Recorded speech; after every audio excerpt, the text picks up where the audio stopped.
नमस्कार and warm welcome from Exactize team. मैं हूं दीपम। आप सभी को सबसे पहले दीपावली की हार्दिक शुभकामनाएं। आज के वीडियो में हम मुख्य रूप से प्रभु श्री राम जी के बारे में कही गई कुछ मिथ और कुछ गलत फहमियों को बारे में जानेंगे और उनके बारे में बात करेंगे, उन्हें दूर करेंगे और केवल फैक्ट्स यानी तथ्यों पर बात करेंगे।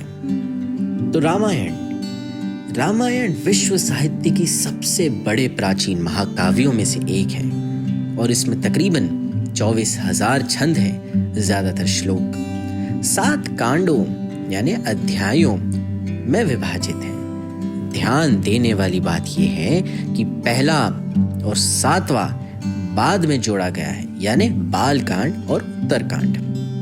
आज हम उत्तर कांड में कही गई कुछ वर्णन के बारे में जानेंगे, उस पर चर्चा करेंगे जो सीधा श्री राम के बारे में है।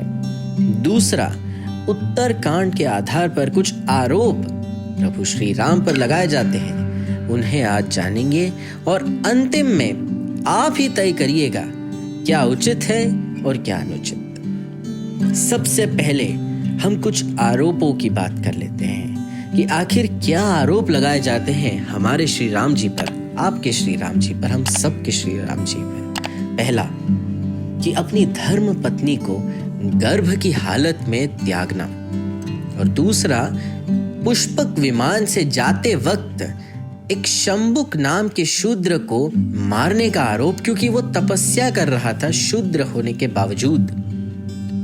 तो आइए समझते हैं और कोशिश करते हैं सत्य जानने की। मैं ये फिर से बताना चाहूंगा कि ओरिजिनल रामायण जिन्होंने लिखी यानी वाल्मीकि जी, उन्होंने उत्तरकांड कभी लिखा ही नहीं, ये बाद में जोड़ा गया है।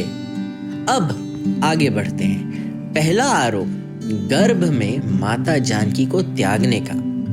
अब देखिए, उत्तरकांड में ये लिखा हुआ है कि तुम्हारा आचार विचार शुद्ध रह गया हो अथवा अशुद्ध, अब मैं तुम्हें अपने उपयोग में नहीं ला सकता। ठीक उसी तरह जैसे कुत्ते के चाटे हुए हविष्य को कोई भी ग्रहण नहीं करता। इस वाक्य के अनुसार तो श्री राम ने लंका विजय के बाद माता जानकी को स्पर्श तक नहीं किया होगा, और ऐसा है तो आप ये कैसे कह सकते हैं कि गर्भ की हालत में प्रभु श्री राम ने माता को त्यागा था? सोच कीजिए।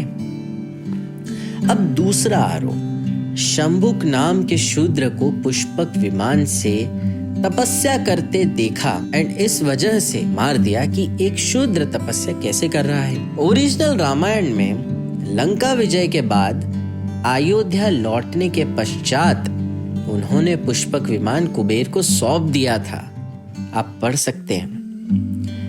अब अगर सौंप दिया यानी दे दिया, तो कहां से और किस पर से उन्होंने शंबुक को तपस्या करते देखा? विचार कीजिए। उत्तरकांड से आए, किसने लिखा या कहां से आया, कोई नहीं जानता कि उत्तरकांड किसने लिखा है, परंतु यह पहले वाल्मीकि जी ने नहीं लिखा था और ये सब आरोप इस उत्तरकांड से आए। देखिए, आरोप लगाना बहुत आसान है किसी के भी, चाहे वो कोई भी जात का हो, कोई भी बिरादरी से आता हो, परंतु उसे सिद्ध करना उतना ही कठिन है। और जब तक कोई आरोप सिद्ध नहीं होता है, उसे हम सत्य नहीं कह सकते। इसी के साथ इस दीपावली अपने अंदर प्रेम का दिया लगाइए, लोगों में प्रेम बांटिए।